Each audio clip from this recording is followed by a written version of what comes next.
What's your next hell of a player. overreaction?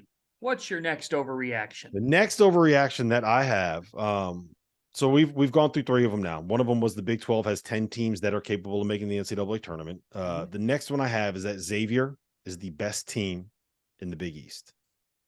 That's an overreaction.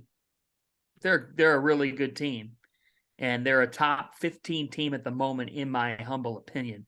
That's won 8 in a row and has a top 10 offense in college basketball. There's an argument to be made that they're the best offensive team in the Big East. I will listen to that. I'll probably say that.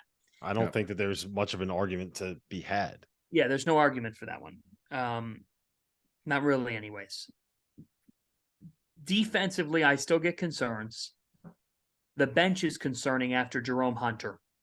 They really don't have. He was great, by the way. He was great. If Jerome Hunter doesn't step up, Xavier doesn't win. And Sean has been saying it all year. All year. What held them back against Duke and Gonzaga from winning one of those games was not having anybody they could count on to hit a shot outside of their starting 5. Their starting 5 can play with just about anybody. Jack Nunge was sick. He was asleep 30 minutes before this game. They weren't even sure if he was going to go. He goes. He gives them a valiant effort. The tough love with Zach Fremantle has worked. It's worked. It's worked. It's worked.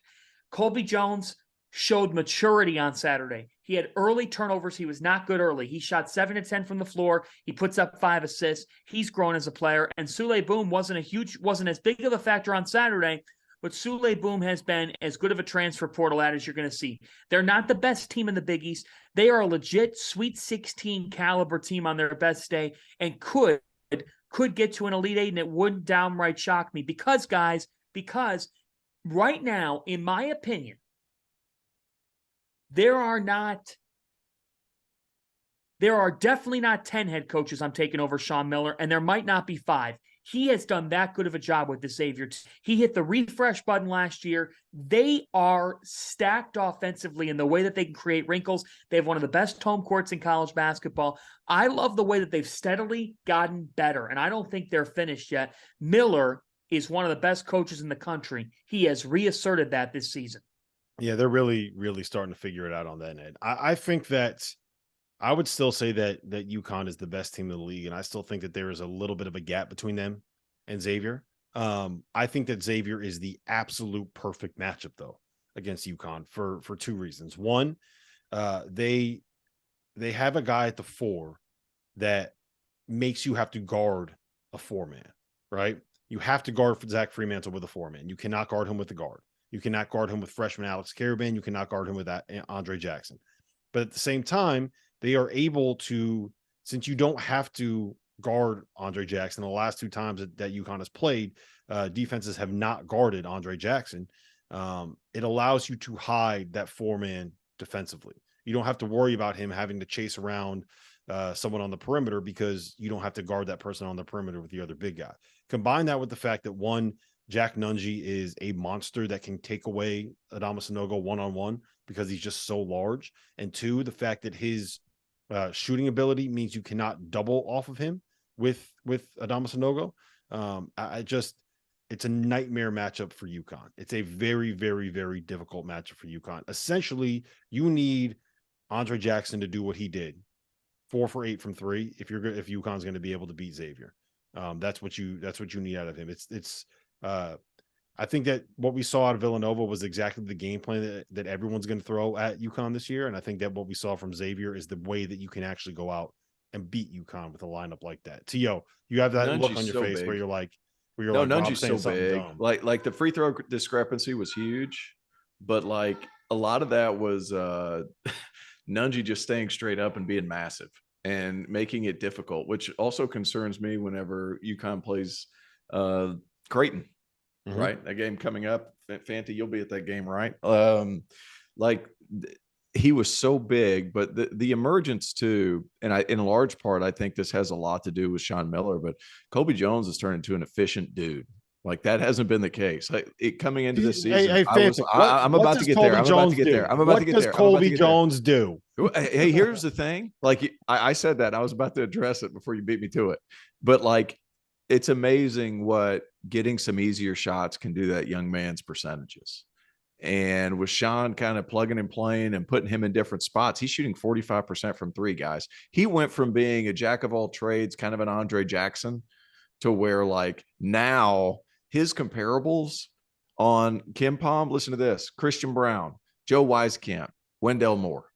Yep. That's a very different comparison than last year. Jordan Miller, Kentrell Barkley, DeAndre Bembry, Byron Wesley, and Tyrese Davis. That's very different.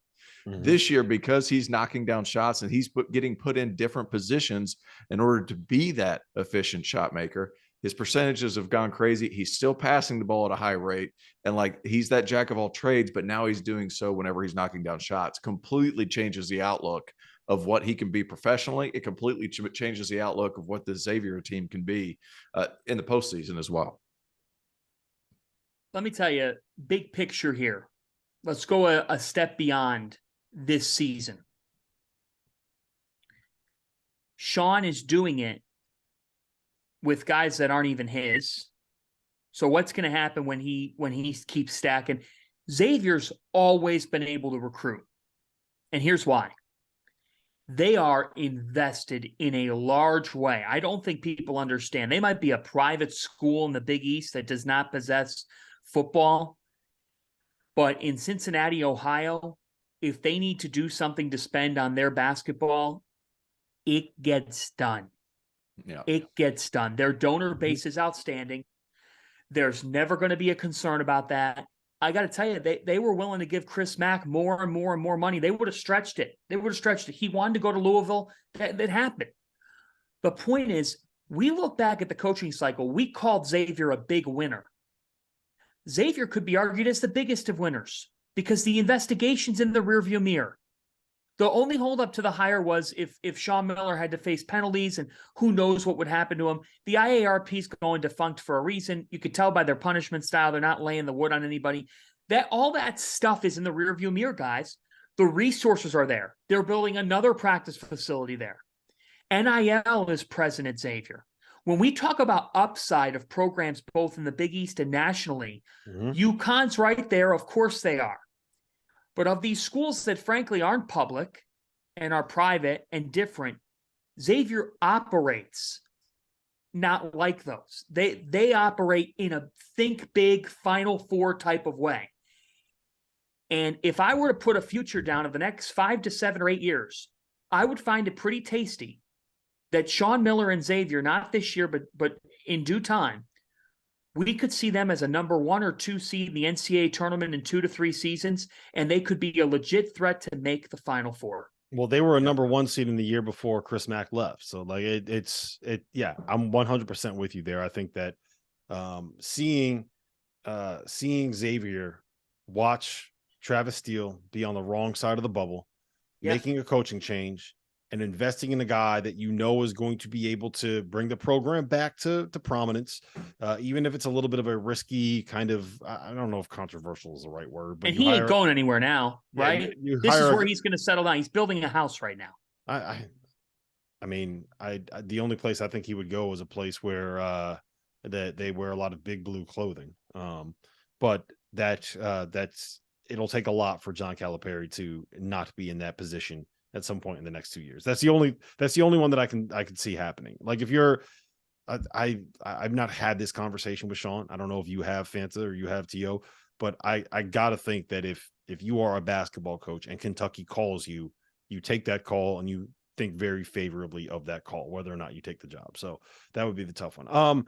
I do just want to say real quick, let me finish the point I was making, because you see Xavier make all this change and invest all this stuff and make a borderline controversial hire, while Georgetown, who I think is a definitively, I would say, a better job, big picture, all things considered, a better job in theory than Xavier is, with more history in basketball. And you keep saying Ed Cooley's going. I can't believe it. Like you're on that one. Come on. Come on. I'll tell you what I'm going to do. Now that I see how much it riles up Providence fans, I'm going to put Ed Cooley's name in every single job that opens up, regardless of the profession. It's like, yeah, you know what? They just fired the manager at the shop right down the street from me. I think Ed Cooley would be a great fit there. You know, he's a great people person. He really understands how to build a schedule. He knows what good produce looks like Elon Musk is fucking up at Twitter, right? Go hire Ed Cooley as the CEO. That man understands social media. No, but it's just seeing what's happening with Georgetown and the fact that they won't make a change when the change needs to get made, and then seeing Xavier proactively making a change when maybe it felt like kind of a year too early. It's I think that just kind of sets apart, to your point, Fanta, the different priorities in those programs.